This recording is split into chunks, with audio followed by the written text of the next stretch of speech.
So that's the salvo, and that's the portion of the line that we're going to watch continue to move off towards the east into portions of Olmsted County, and that's for sure why those severe thunderstorm warnings were continued. Right now, we're continuing to take a look at that tornado warning that still includes Brownsdale and Dexter.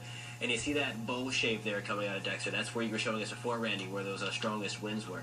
Right, yeah, the velocity scope on there picking up winds at one time in the Brownsdale area close to 100 miles per hour. Holy crap. Data temporarily, but I want to show you what's going on within the storm as far as the track to it and get you a closer view of the storm as it makes its way through southeast Minnesota. We're going to clear that track off. I'm going to show you the line here from Rochester. There we go. All right. Moving eastward at around 55 miles per hour. It's going to make its way through Fillmore County here fairly soon. I'm going to clear that. There we go. Moving eastward close to 55 miles per hour. And we're looking at Iota at around 737 on the far eastern side of this, but we're also seeing some new development happening ahead of this primary line. Racine, 728, Zumbro Falls, 733, Hammond also at 733, and Spring Valley, 736. The risk for severe weather still staying strong through this evening, and almost a little bit frustrating to track these as we continue to see spin-ups along the line and not any real good heavy-duty information to look at to confirm tornadoes in situations like this. But we have had some nasty spin-ups happening with the potential of 100-mile-per-hour winds there around Brownsdale, stretching over to Dexter along I-90 now, a little bit farther down to the south. This tornado warning is in effect for us until 7:30 or 7:45 in Mower County. Now I'm going to go a little bit farther down to the south and take a look at how things are shaping up here for us in Mitchell County. It looks like the threat there in the communities of Mitchell and in Osage has begun to weaken a little bit for anything spinning up, for a tornado potential. But we are also getting this bowing to the line right there, so we're going to get some very high winds, some straight line winds coming down with this, and that has the potential to be up to around 80 miles per hour. And just FYI, on any given day, we probably wouldn't be cutting into programming like this to talk about severe thunderstorm warnings, but we have had numerous tornado warnings along this line, and just about every moment we think we're going to give it up for a little while, we have a new tornado warning that's issued. So it's just in these pockets where we're seeing a few spin-ups in there. The threat for a tornado has passed now in Mason City.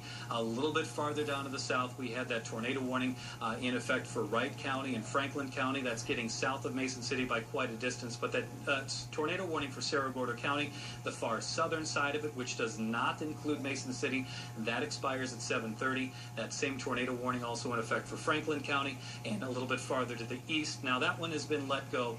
We have a new severe thunderstorm warning with this line making its way eastward into northeast Iowa. Leroy, you are right on the front edge of the storm right now, so you're going to be looking at a lot of lightning, of course, thunder and lightning moving into Leroy, but also that heavier rain and the hail potential a little bit farther back to the west. So that's how things are shaping up with the storm into southeast Minnesota, zooming out a little bit farther right now and moving a bit farther to the north. I've mentioned before how this northern side is a little bit more ragged, especially once you get to around Olmsted County, but so far no reports of wind. We haven't had too many reports of hail coming out of Dodge County and into Olmsted County, and look how quickly this falls apart. So you go farther to the north, Goodhue County, just plain old rain for you.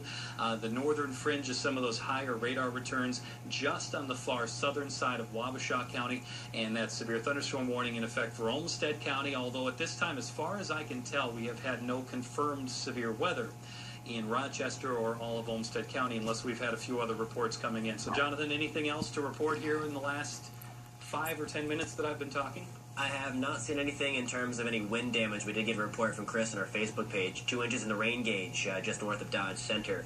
So it also was one of the hazards tonight was the very torrential rainfall. We're continuing to see that. That's why we have flash flood warnings in effect. And after this wind threat is over, that's the one that's what we'll turn our attention to, at least in the short term for tonight and really the remainder of the week, Randy. All right, I'm starting to get a few other fresh tweets. We got one from Brett. You know, we were saying before around Byron and Cass and Manorville, I wasn't getting any reports of strong winds there, but now we're getting some reports of real good gusts. I'm not getting any confirmed wind speed. Of course, anybody who's in their house is not going to know exactly how fast those winds are going, but more than likely we're getting some wind gusts coming in behind this line at around 50 to 60 miles per hour for most. and then some pockets where that's going to be a little bit stronger. So all these warnings right now in effect across southern Minnesota, but also a little bit of fresh development happening ahead of the main line around Chatfield and in northern portions of Fillmore County. This line is making its way, or we're seeing fresh development ahead of the line, and we also have that severe thunderstorm warning in effect now for Fillmore County, Olmsted County. That's until 8:30 tonight, so things are getting a little bit raucous right now across portions of southeast Minnesota. That tornado warning is still in effect for Mower County. Zooming in a little bit tighter right now into Mower County. This is the tornado warning from Brownsdale into Dexter into Grand Meadow, and the latest velocity scope right there.